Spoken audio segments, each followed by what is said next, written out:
This jerk is going to take $16 million then, so let's ridicule him. His name is Sandy, and he lives in Texas. He is 55 years old and works as an accountant. Additionally, he handles bookkeeping for this neighborhood bakery that specializes in fruitcakes. Here's the thing now, he only receives roughly $50,000 annually from the bakery where he works, and he realizes that's insufficient. But instead of being a decent human being and asking for a raise, he chooses to steal some cash from them. And he begins doing it one day in 2004. He begins by stealing a tiny sum, just some spare petty cash. He then steals this money, and nobody notices. Sandy responds, "Sweetheart, let's do it again." So he continues to do it. Then he goes right away and buys a gold Lexus for himself. His old ass can flex, you know, because apparently you have to flex when you're taking money, since those, I suppose, are the guidelines. "Where did you get all the money for this car?" his wife asks. Sandy informs her that he received it as a present from one of his accounting clients. I suppose she simply believes him. His plan to steal petty cash is finally successful. Nobody has observed any missing funds. For some reason, his wife accepts his story. Sandy says, "I wonder if I could take even more." At that point, he then devises this complex plan to utilize the bakery's check writing software to steal money from them and pay it to himself because he is the accountant for the establishment. He begins by essentially writing a check for $20,000 and depositing it into his own account, and it works once more. Additionally, he may cover his tracks and perform his accounting. Abracadabra. Furthermore, nobody at the bakery is aware that this money is missing. The problem with this bakery is this bakery has the appearance of a tiny town. In actuality, though, these folks sell a lot of fruit cakes, such as tens of millions of dollars annually. Therefore, they won't realize they're short by $20,000.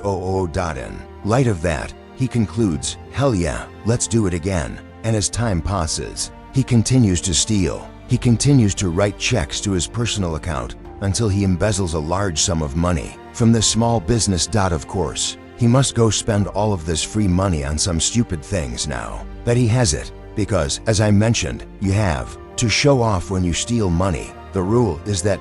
Consequently, he indulges in shopping binges and purchases high-end clothing for himself. He completely renovates his kitchen, including the granite. He constructs a massive wine storage in his home. He also fills it with pricey wines. He purchases numerous Rolexes for himself. He must be a huge watch enthusiast. At this time, his naive wife asks, "Will we get into trouble with all this money?" Sandy responds, "Yeah, I'll just say it's coming from my accounting clients if anyone asks." Sandy's wife must be aware that her story doesn't add up. I suppose she doesn't push him as much as she ought to, though, for whatever reason, and perhaps that's because he also starts buying her a lot of crap, as if he purchases a variety of rings, expensive purses, fur coats, pearls, and diamonds for her. He even says that because they now have enough money, she can quit her job. She then resigns from her position after realizing that he is stealing. He's getting all this money as a gift from one of his accountancy clients. After all, how naive can you be? Come on. In any case, Sandy eventually embezzles enough cash to purchase a whole vacation house for them. This man now owns several homes. Additionally, his thievery becomes increasingly apparent as the years pass, since he is stealing bigger sums of money. Naturally, he also spends all of that. He enjoys taking private jet rides. This is a photo of him on a private jet with his wife. Another photo of them on a private jet is shown here. And now they're in Napa Valley on vacation. Additionally, he and his spouse drive brand new $100,000 vehicles every few months. Mercedes for about a month. It's a Bentley after that. It's a Porsche after that. Because Sandy and his wife are making it so clear. Everyone in the vicinity of Sandy are obviously not ignorant. You can't work a job that pays $50,000 a year and constantly travel in private jets. As a result, many in their vicinity witness him driving these new cars, going to Napa Valley, and sporting all these new Rolex watches. Yo, doesn't this guy make $50,000 a year? They ask. All of them are therefore curious as to whether he has won the lotto or something. As you can see, Sandy, he believes he is intelligent. He's got things under control. He has a BS story ready at all times. For example, he claims that he earns a lot of money by flipping vehicles on the side. that he inherited the money from a family member, that it's actually his cousin's private plane, or something similar. People don't seem to suspect him of stealing, so I suppose they believe him. Sandy benefits greatly from all of this since, for the first time in his life, he is truly wealthy. He has taken almost $16 million from this bakery in Texas. Additionally, the bakery is no longer lucrative, which exacerbates the situation. These days, they lose money annually because Sandy is stealing so much money from them at once. They are not profitable no matter how many fruitcakes they sell, but he doesn't care. Sandy, he's living large. He continues to spend. He purchases 98 timepieces. He purchases gold bars purely for fun. This man will never be apprehended, in my opinion. That is, until this guy is caught. Of course, hurry up. Years pass, and 2011 has arrived, and a female employee begins working at the bakery. She goes by. Symmetric also works as an assistant in accounting. She then gets to work on these accounts, reviewing everything. She also observes that some of the statistics don't add up.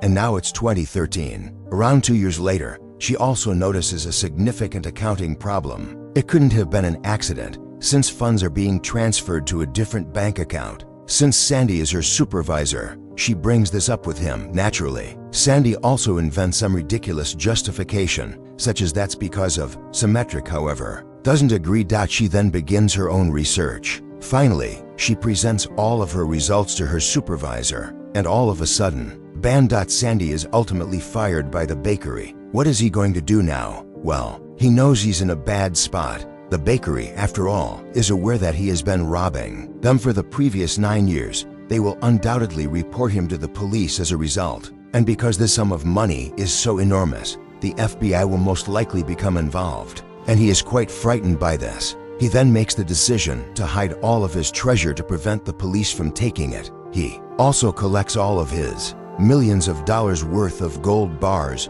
watches, jewelry, and other items that he purchased using the pilfered funds. Furthermore, he stuffs it into supermarket bags. He then makes his way to his daughter's house out of town. He then leaves the items there. After that, he and his spouse go missing for a while. To be honest, I don't know where they go at this period. But then, after a few of weeks, bang, in search of him and any other proof, the FBI raids his home. This is a real image from the raid. When Sandy learns that the FBI is after him, he returns to his daughter's home, takes his collection of gold bars, watches, and other items, and dumps them all into the neighboring lake. At the bottom of this lake are expensive goods worth $500,000. In any case, it is finally discovered by local police, and no matter where in the world Sandy has been hiding, the FBI finds him, and then they take him into custody. Here's a photo of him in person. I don't have a mugshot. Naturally, his wife tries to hide it after all of this.